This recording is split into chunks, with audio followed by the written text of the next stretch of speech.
হতো কথা, তুই তোর মাথায় পড়তো, তুই তো মরে যেতিস। আমি জানি আমি মরবো না। ঠিক আছে, তুই জানিস তো আমাকে এরকম করে ডাকবি কেন? আর কি কোনো ভাবে ডাকা যেত না? তা ভীম বলছে, তোর ছবির সামনে দাঁড়িয়ে দাঁড়িয়ে যদি বলতাম, কৃষ্ণ আমার মা তোকে ডেকেছে, তুই একটু আয়, আসতিস? কত অজুহাত দেখাতিস, আমার এই কাজ, আমার সেই কাজ, আসতিস। কিন্তু দেখবি তো এমন কায়দা করে ডাকলাম না, 3 দিনের পথ সে কিন্তু চলে।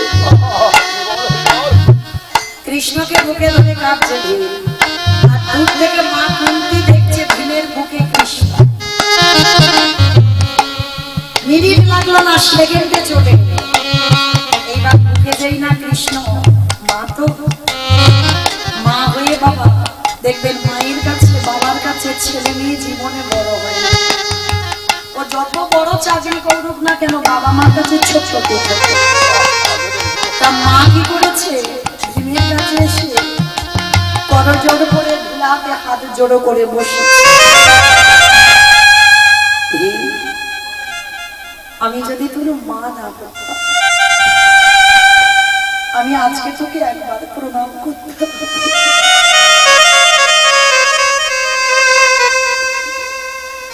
এতদিন শুধু জানলাম আমার ভীম খেতে যাবে, কিন্তু আজ আমি জেনে গেলাম আমার ভীম শুধু খায় না, শুধু অর্জুন কৃষ্ণকে ভালোবাসে। আমার ভীমও কৃষ্ণকে ভালোবাসে, আর ভীমের মতো কেউ ভালোবাসে।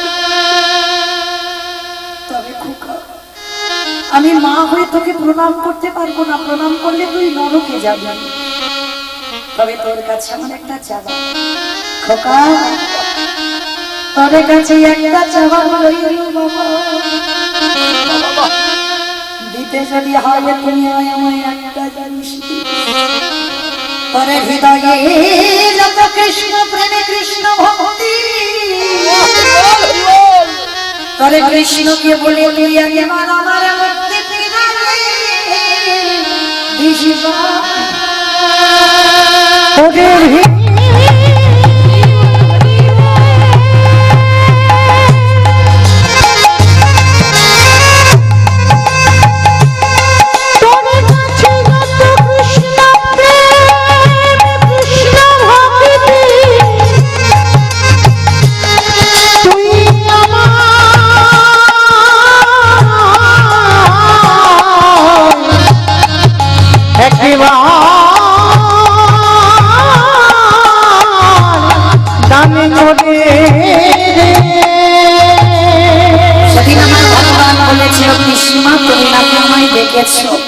হ্যাঁ দেখেছি কৃষ্ণ রে, তোর কাছে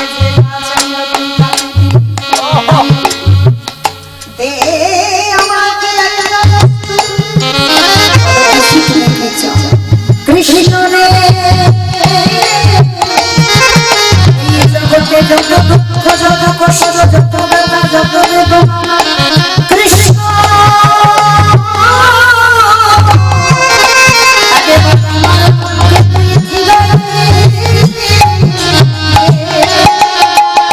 আমি আর তো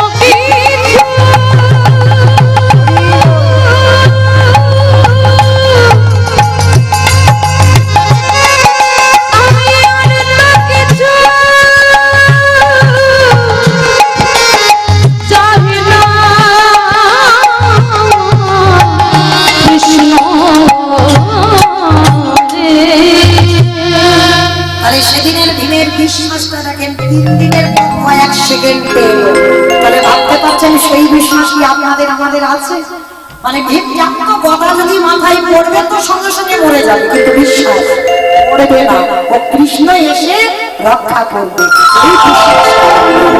আচ্ছা বলো, তোমার লীলাতে ছিলাম কোথায়? মনে আছে? আমি গন্ডগোল করে বেরিয়েছি, হ্যাঁ ঘর পুড়িয়ে দিল, বাহ সুন্দর। তাহলে শুনছে বাবা কীর্তন, তাহলে সবাই ঘর পুড়ে গেল, বাবা মেয়েটাকে নিয়ে আবার একটা কুড়ে ঘর তৈরি করলো। ভগবান মনে মনে করলো ওর মাকে কেড়ে নিলাম, ওর ঘর কেড়ে নিলাম, কিন্তু এখনো তো ভক্ত ভক্ত যত হলো না। এইবার 3 দিনের জলে হঠাৎ দৈব দুর্ঘটনা, হীরা চন্দালের মৃত্যু হল। শবরীর তখন বয়স 6 বছর। বাবা মরে গেল। কি গো, মেয়েটার চলবে কি করে? জন্মেই মাকে দেখেনি, মায়ের ভালোবাসা পেল না। সে ঘর যদি একটা কুড়ে ঘর বাঁধলো, সেও ভগবান কুড়িয়ে দিল। মানে কিরম ঘষে নিচ্ছে, দেখেছো? কত সোজা নয়। সাবধানে থেকো বাবা একটু। কেন বলছি সাবধান? জানো, সবাইকে বলছি সাবধান, তবে সবাই নয়। যারা লক্ষ্মী, কালী, দুর্গা, সরস্বতী, মনসা, শীতলা ভক্ত তাদের বলছি, যারা কৃষ্ণ ভক্ত তাদের বলছি একটু সাবধানে থেকো। কেন? যে করে আমার আশ না, ভগবান জীবনে ভক্তের সর্বনাশ করে না। এটা মাথায় রাখতে হবে। কথা ভাষাগুলো বুঝতে হবে। ভগবান কোনোদিন ভক্তের সর্বনাশ চায়? ভক্তের প্রাণ তো। তাহলে কি করে বলি আমরা যে করে আমার আশ তারে করি সর্বনাশ? না, সর্বনাশ মানে সর্বনাশ মানে আত্মীয় পরিজন বন্ধু আমারে বলতে যা কিছু আছে জানে তুমি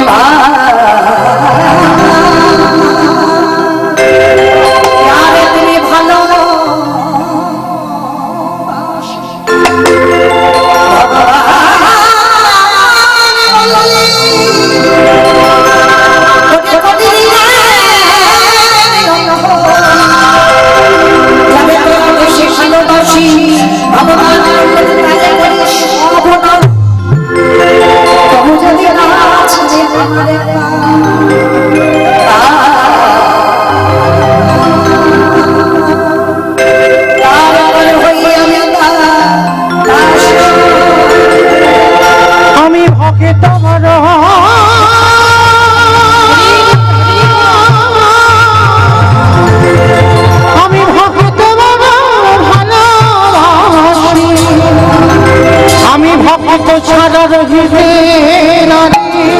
তাই তো যুগে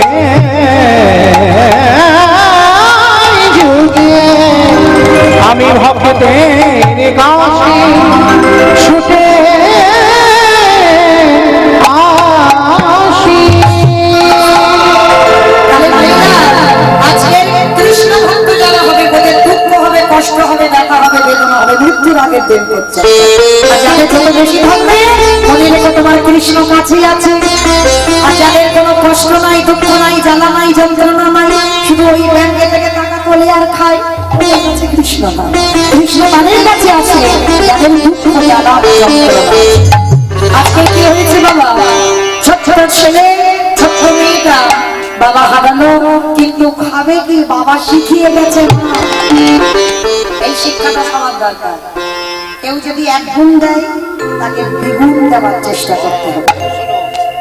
শবরীর বাবা শবরীকে শিখিয়ে রেখেছে, কেউ যদি 1 গুণ দেয় কারোর কাছ থেকে অযাচিত ভাবে কিছু দিবি না, আর যদি নিস বিনিময়ে কিছু দিবি। শবরী মনে মনে করছে আমি যে কারোর কাছ থেকে খাবো, বিনিময়ে কি দেবো? কিন্তু শবরী কি খাই জানো? ও তো চন্ডালিনী বলে সবাই ঘৃণা করে। ওই পঞ্চবটির মনে একাধারে মতঙ্গ সাধুদের আশ্রম ছিল।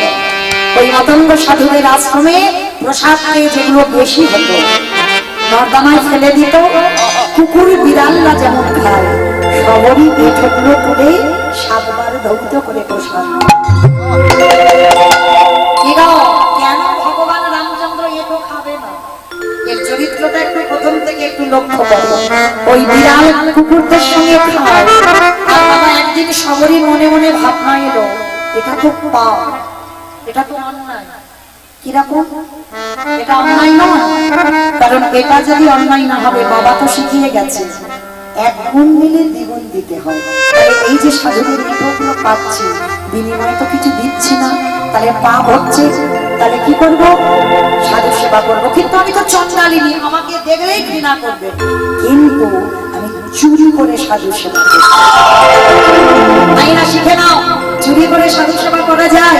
6 বছরের মেয়ে শবরী 6 বছর থেকে চুরি করে সাধু সেবা করেছিল। কিরকম? দিনের বেলা মেয়েটা বাড়িতে থাকে, রাত্রিবেলা কোথায় যায়? জঙ্গলে। কেন? সাধুদের রান্নার কাঠগুলো চুরি করে কুড়িয়ে ওই রান্নাঘরে গুছিয়ে রোজ করে। একদিন মতঙ্গ সাধুরা বলছে, হ্যাঁ রে ভাই, এই রান্নাঘরে এত সুন্দর সুন্দর কাঠ গুছানো, তাহলে তুই করেছিস? ও বলছে না। তুই করেছিস? ও বলছে না। তুই করেছিস? ও বলছে না। কেউ করিনি। তাহলে করলো কে? এত কাঠ এনেছে কে?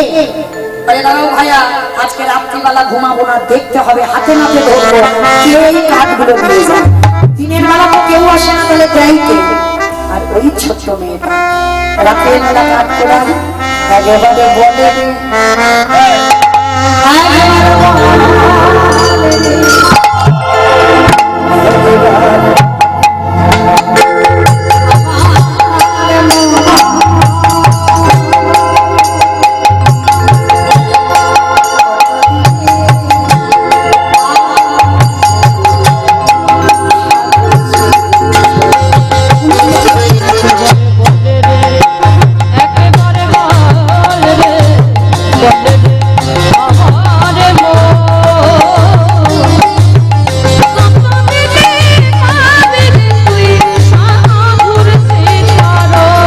একেবারে বললি রে আমার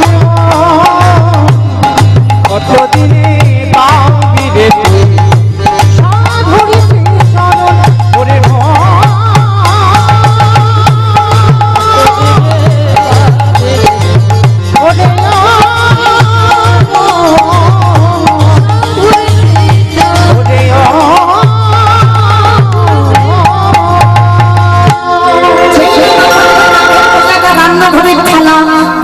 সাধুরা কেউ ঘুমায়নি, একেবারে ছুটে গিয়ে শহরী খানটা গেছে বেরো। নাম কি, থাকিস কোথায়, বাড়ি কোথায়, বাবা মাকে পরিচয় দে। শহরী ভয়ে থরথর করে কেঁপে বলে উঠলো, আমি শহরী। ও সেই রাজচন্দালের মেয়ে না? ছি ছি ছি ছি ছি, চুরি করে আমাদের এই সাধু সেবা করছিস? চুরি করে তুই চন্দালে জাতি পুরানো জ্বালানিকে আমরা রান্না করে খাই? মজা। সবারই ছোট্ট মেয়ে বারবার বলছে, আচ্ছা তোমরা যে বারে বারে বলছো আমি চন্দ্রালিনী, আমি চন্দ্রালিনী, আমি চন্দ্রাল, কিন্তু একবারও তো আমার ভগবান এগুলো বলেনি। শুচি হয়ে যদি কৃষ্ণ ভক্ত, শুচি হয়ে মোছা হয় যদি কৃষ্ণ পাবে, তাহলে ভগবান যদি জাত বিচার না করে তোমাদের এত জাত বিচার কৃষ্ণ। ছোট্ট মেয়ের কথা শুনে বলে বলে না, ওর কাছ থেকে আমার শিখবো, দেখাচ্ছি মজা তোকে। ওই যে জ্বালানি কাঠ নিয়ে শহরীকে মারছে,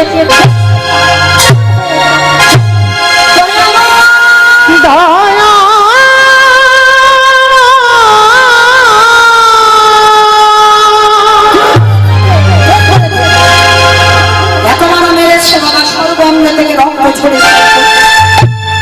ছোট্ট মেয়ে তো, 6 বছরের মেয়ে, মানে কতটুকু মেয়ে, শরীর থেকে যখন রক্ত পড়ছে বসে বসে কাঁদছে। মা ধরিত্রী রঙে রক্তের বিন্দুগুলো পড়ছে। ধরিত্রী মা বললেন, প্রভু তোমারে যে ভালোবাসে তারে বুঝি এমনি করে কাঁদতে পারে? সবারই কাছে প্রভু, আমার বাবা ছোটবেলা থেকে শিক্ষা দিয়ে গেছে, আমি সেই শিক্ষায় শিক্ষিত, কিন্তু শুধু আমার অপরাধ একটা জায়গায়, আমি ছোট জাতের মেয়ে, আমার জন্ম চন্ডালপুর, এটাই কি আমার অপরাধ? আমি চন্ডাল বলে কি আমি তোমার ভক্ত হতে পারি না? আর মাতঙ্গ সাধুদের মধ্যে একজন সাধু ছিল যার নাম হচ্ছে রামানন্দ স্বামী, সবারই দীক্ষা গুরু। রামানন্দ স্বামী ছুটে এসেছে, সবারীকে কোলে নিয়েছে, এই মা আজকে আমি তোকে রাম মন্ত্রে দীক্ষিত করব। সাগরী রাম মন্ত্রে দীক্ষিত হলো। আজকে থেকে আমি তোর জেনে নিই, আর আজকে থেকে যা কিছু খাবি, যা কিছু করবি, সবটাই ভগবানকে দিয়ে তবে। না ভগবানকে দিয়ে পারতো? নিজেদের খেতে সে 2-3টে বেজে যাচ্ছে, আমার ভগবানকে নাকি আমার 12টায় ভোগ লাগে। ভগবানকে দিয়ে পাম না তো খেলা বুঝবে। চুরি করে খাচ্ছ তাই না? চুরি করে খাওয়া হচ্ছে না? এই যে বাবা তোমার স্বামী ব্যাগ ভর্তি করে বাজার করে তোমার স্বামী আনছে, ভুল কথা। একটু ভাবতে হবে, তোমার স্বামী দিচ্ছে না, ভগবান কৃপা করে তোমার স্বামীর দ্বারা পাঠাচ্ছে। পৃথিবীতে যা যা কিছু দেখছো সবই তারই ইচ্ছা, তারই জিনিস। আর যার জিনিস তাকে না দিয়ে খাওয়া মানে কি চুরি করে খাওয়া হচ্ছে না? যদি ডালা ধরে দিতে না পারো একটা কথা বলো, যা কিছু খাবে একটু জলও যদি খাও বলো ভোজনে জানা। আর এই মন্ত্রটা বলা মানে আমাদের সেবার আগে আমার গোবিন্দ সেবা হয়ে যায়।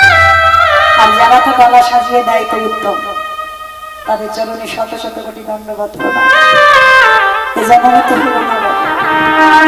পরবর্তী দিনে যদি কোনোদিন জন্ম হয় যেন আপনাদের মতো কীর্তনিয়া হয়, আপনাদের মতো যেন ভক্ত হয়ে আসে। কীর্তনিয়া হতে আর চাই না, আমি ভক্ত হতে চাই, কীর্তনিয়া হলে। তো আজকে এই জগৎ সংসারে সবরীকে দেখে শেখো। সবরী বলছে গুরুদেব আমার বলতে তো কিছু নেই, আমি কত খাবার আমার কিছু নেই। কে বলেছে রে কিছু নেই? তোর যে সম্পদ আছে অন্য কারণ নেই। কত নিয়ে তো অবাক হয়ে গেল গুরুদেব, আমার সম্পদ আছে, আমার কোনো সম্পদ নেই, আমি তো ঘুরে ঘরে থাকি, আমার কিছুই নেই। কে বলেছে তোর কিছু নেই? তোর হৃদয়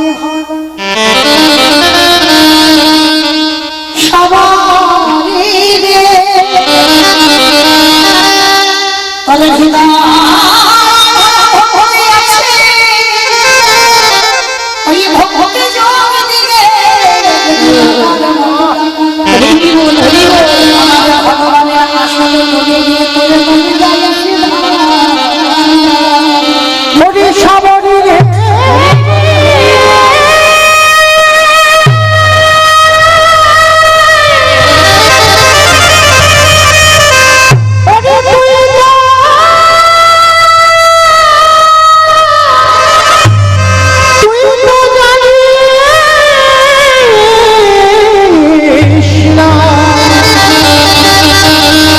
জনে নয়নে জানে একেবারে রাধার মতো করে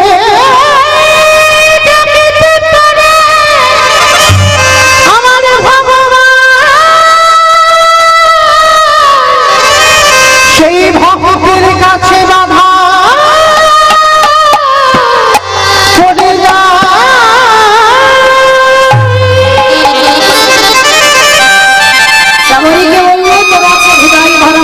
ভগবানকে পেতে গেলে কি তার অন্যান্য যোগ যদি আশ্রয় না করো, দুটো যোগ আশ্রয় করো, একটা হলো অভ্যাস যোগ, একটা হলো ভক্তি যোগ। এই দুটো যোগ যদি একবার আশ্রয় করতে পারো তার কৃষ্ণ প্রাপ্তি হবেই হবে। আজকে এই ভক্তি যোগে আজকের সাধনাপন্ন সবরী, সবরীকে দীক্ষা দিলে রাম মন্ত্র। আর সবরী স্নানে নেমেছে ওই সরুজুর ঘাটে, সেটা মতঙ্গ সাধুদের ঘাট। আর মতঙ্গ সাধুরা বলে বলেন হায় হায় আমার ছোট জাতের মেয়ে আমাদের ঘাটে নেমে, বারবার ছোট জাত বলছে। সবরী রেখে গিয়ে বলে বলেন শোনো সাধুরা, বারবার যখন আমাদের ছোট জাত বলে ঘৃণা করছে, আমি এই সরুজুর যন্ত্র বিশ্বাস দিলাম, তোমরা যখন আমাকে ঘৃণা করছো এই সরুজুর জল আজকে থেকে হয়ে যাক অপবিত্র। আজকে থেকে এই জল দেব সেবাই শিব সেবাই লাগবে না, এই জলে কৃমিতে পরিণত হোক, এই জলে নীল ছিল লাল হয়ে, এই জলে কুকুরে প্রস্রাব করে দিই। সঙ্গে সঙ্গে সরুজুর জল অপবিত্র হয়ে গেল। সাধুরা বলে চন্দ্রাণীর পরশে জল অপবিত্র, আদৌ চন্দ্রাণীর অভিশাপে হলো অপবিত্র। এইবার শুরু হলো সবরী সাধন ভজন, কঠিন সাধন ভজন শুরু হলো। জঙ্গলে জঙ্গলে যৌবনময় ছিল, ছোট থেকে মেয়েটা বড় হলো জঙ্গলে জঙ্গলে ফল পাড়ে, একটা করে ফল খায়, যেটা টক যেটা তিতো সেটা নিজে খায়, আর খেয়ে দেখে যেটা মিষ্টি যেটা সুস্বাদু সেটা ঝুড়িতে করে তুলে রেখে দেয়। বলি বলি। সেটা ঝুড়িতে রেখে দেয়। রামচন্দ্র কবে আসবে এই জায়গাটা এবার খুব ভালো করে শুনবেন। আর বেশিক্ষণ নয়, 10 মিনিট পরে আপনাদের ঘুমানোর বিছানা করে দেব। 10 মিনিট। সবারই একটা করে ফল খায় কেন? কারণ হীরাচন্দ্র ছোটবেলায় গল্প করেছিল সবারীকে, জানিস না? রামচন্দ্রের শত্রু তো রাবণ। কি গো মায়েরা, তাই বলছেন তো? রামচন্দ্রের শত্রু রাবণ। রাবণ কিন্তু সবারই তো ছোট, ও জানে রামের শত্রু রাবণ। আর শুনে রেখেছে রাবণ শত্রু। সবারই মনে একটা ভয় সবসময়, কি ভয়? যদি রাবণরা যে আমার রামকে মারবার জন্য গাছের মধ্যে বিষ দিয়ে দেয়, আর যদি আমার রামচন্দ্র 14 বছর বনবাস কালে যদি ওই গাছের ফল পেড়ে খায়, তাহলে তোমার প্রভুর মৃত্যু হবে। সবাই প্রত্যেকটা গাছের ফল নিজে খেত। কেন? মরণ যদি হয় আমার হোক, আমার প্রভু যেন। এটাই তো ভালোবাসা, তাই না? এই যে কদিন আগে গরম গেল, এত গরমে কম এসি বিক্রি হল, প্রত্যেকের ঘরে ঘরে এসি হয়ে গেল। বাবা টাকা শোধ করেও বাবা এসি কিনতে হবে, গরমে টেকা যাচ্ছে না। কিন্তু কোনোদিন ভগবানকে প্রশ্ন করেছে, প্রভু তুমি ভালো আছো? আমাদের যদি এত কষ্ট হয়, তুমি ভালো আছো? ভগবানের কষ্ট হয় না? ও কিন্তু বলে না। কোন কোন ভক্তের বাবা সেই 3 তলার উপরে অ্যালবেস্টারের উপরে ভগবান আছে, কষ্ট হয় না? তবু কিন্তু ভগবান বলে না আমার একটা পাখা দে, আমার একটা এসি লাগবে। ওর কোনো চাহিদা নেই, ও শুধু ভক্তের চোখে জলটা ছাড়া আর কিছু চাই না। ওইটা দিলেই হয়ে যায়। কিন্তু আমাদের তো ভাবতে হবে, ঠাকুর তুমি তো সবাইকে ভালো রেখেছো, তুমি কি ভালো আছো? এই প্রশ্নটা আমরা একজন ভক্ত ঠাকুরের কাছে গিয়ে করি না, ঠাকুর তুমি ভালো আছো? যদি আত্মীয় বাড়িতে 2 দিন কাটিয়ে আসো, এসে ভগবানকে জিজ্ঞাসা করেছো ঠাকুর তুমি ভালো আছো? তাহলে তুমি ভালোবাসতে জানো নি, সে তোমায় কি করে ভালোবাসবে যে শুনি? তাহলে তুমি আগে তাকে ভালোবাসতে শেখো, তবে তো সে তোমায় ভালোবাসবে। আর তুমি ভালোবাসতে জানছো না, তোমার ছেলেটাকে আগিয়ে রেখে দিয়েছো, ওই ছেলেটার মতো ওই ছেলেটাকে ভালোবেসে তার আসল বলে কিনা দেখি, বলবেই বলবে ভালোবাসতে জানি না, তাই সারা ভালোবাসাটা কেমন মনে হয়? ওই ফলে যদি বিষ থাকে, রামচন্দ্র যদি খাই, যদি কিছু হয়ে যায়, আমি আগে মরবো, আমার প্রভু ভালো থাক। কারণ আগে জানতে হবে রামের শত্রু তো রাবণ ছিলই না। যদি না ছিল তাহলে রাম রাবণের যুদ্ধ হলো কেন? না ছিল তো রাম রাবণের যুদ্ধ হলো কেন? কেন হয়েছিল মা? বলে ও একটা বাচ্চা ছেলে, বলে দেবে ভগবানের বউ চুরি হয়েছিল ওই জন্য, তাই না বাবা? ভগবানের বউ চুরি হলো ওই জন্য রাম রাবণের যুদ্ধ হলো না, এটা ভুল কথা। ভগবানের বউ চুরি হবে ভগবান কি জানতো না? খুব জানতো। তাহলে কেন যুদ্ধটা হলো? 2টো কারণ। যখন সীতামাকে চুরি করতে এসেছিল, রাবণ কি রূপ ধরেছিল? সাধু। ওটাই ছিল রামচন্দ্রের প্রথম রাগ। ধরলো সাধু বেশ ধরলে কেন? কারণ সাধু হয়ে যদি নারী চুরি করে, সাধু হয়ে যদি নারী হরণ করে নিয়ে যায়, তাহলে সাধু সমাজ, বৈষ্ণব সমাজ কলঙ্কিত হয়েছে। এটা ছিল রামচন্দ্রের প্রথম রাগ। আর দ্বিতীয় কারণটা কেন যুদ্ধ হলো? সীতামা বলল প্রভু হরিণ ছুটে যাচ্ছে, হরিণটাকে ধরে দাও। সোনার হরিণ। এই জায়গাটা ভাবেন ভগবান কি এত বোকা?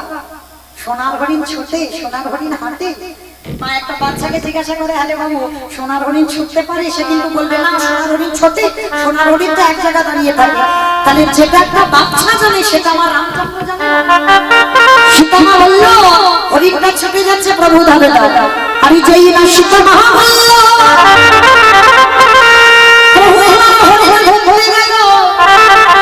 কারণ হরিণ যদি ধরে না যেত, রাবণের রাজা সীতা চুরি করতে পারত না।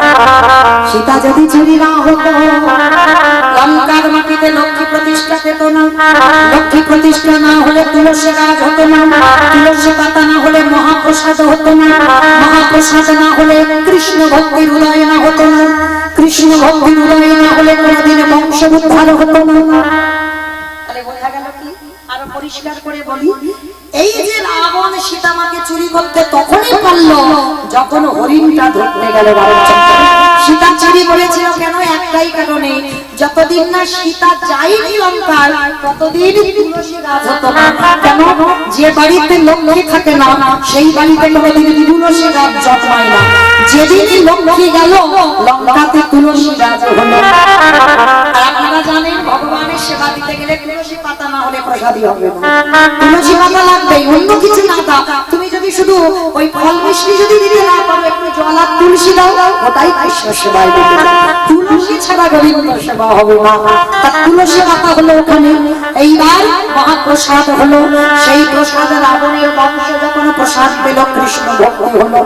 আর কৃষ্ণ ভক্তি যখন হলো, রাবণের 1 লক্ষ ছেলে 1 লক্ষ নাতি বংশে প্রতিরামের মতো কাউকে রাখালো না। রাবণের যুদ্ধ কেন হলো? এই রাবণের বংশটাকে উদ্ধার করবার জন্য রাম রাবণের যুদ্ধ শুরু হলো। হরি বল, হরি বল। তাহলে আজকে এই সবরই ছোটবেলা থেকে জানে রামচন্দ্রের শত্রু হলো রাবণ। কিন্তু এই ফল কাটতে কাটতে সবরই মাথার চুলগুলো সব থেকে সাদা দন্ত করে গেল, চামড়া আলগা হলো, কোমরটা ভেঙে গেছে সব।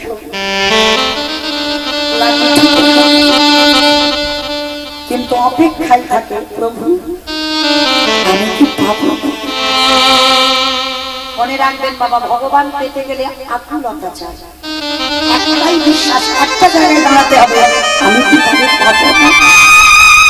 এইটা যদি তুমি একবার হৃদয়ে আনতে পারো তো দর্শন হবেই হবে।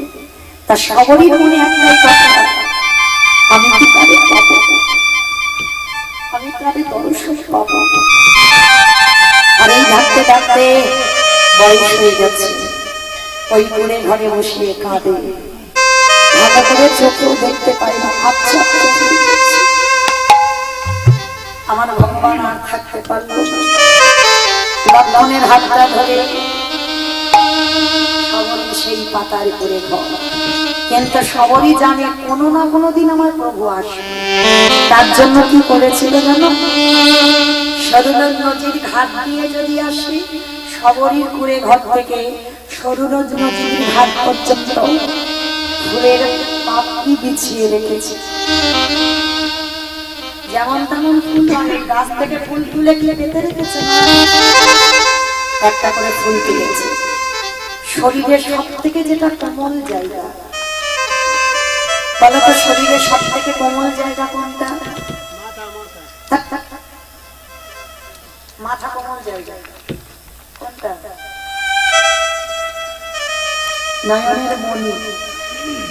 এই নয়নের মণির মতো কোমল জায়গা কোনটা হবে না। দেখবেন একটা ধুলো তুমি দেখতে পাচ্ছ না, যদি চোখে পড়ে দেখবেন তেমন খচখচ করে। সব থেকে কোমল জায়গা ওই জায়গাটা। সবরই কি করেছিল জানো? একটা কবি ওই ফুলের পাপড়ি ওই নয়নের মণি দেখলাই, আজ পেতে দিয়েছে রাস্তারি করি, ওর করে দিয়ে আমার ভগবান ওগো দয়াময়,